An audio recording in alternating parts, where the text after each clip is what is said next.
So, John, why have you come today? Because I feel so passionately about this, because I know my constituents do. You know, the Fens are known for their big skies, their open landscape, their flatness.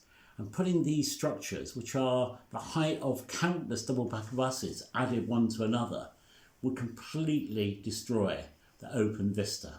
Then there's the issue about agriculture. This is the best growing land in the country. We need to maintain food security by retaining it for exactly that. What do you say to people who say we need clean, green, renewable energy, we need energy security? We do need energy security, but it mustn't be a competitor with food security. There are other ways of connecting this grid. The County Council, for example, have talked about an offshore grid. There are ways of undergrounding cables that don't do the things that I just described. So there are all kinds of ways of solving exactly the problem you described. We're not against having energy security, but not at any cost to local people's well-being.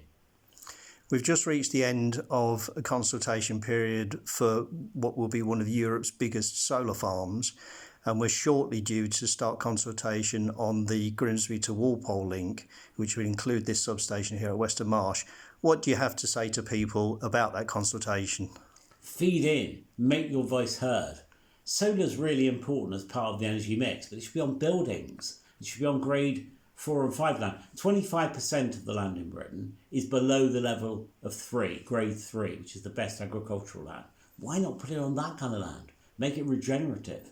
We don't need energy infrastructure in places which are required for food security. Let's make these two things balanced. Let's work for energy security and for food security simultaneously. Ed Miliband has gone on record as saying that first choice for this sort of infrastructure should be brownfield sites, contaminated land, industrial land, and if push comes to shove, low-grade agricultural land. So why are National Grid pressing ahead with the development here, do you think? I think because it's easier. You're absolutely right. The last government and this one have said that grade 1, 2 and 3 land should be protected wherever possible.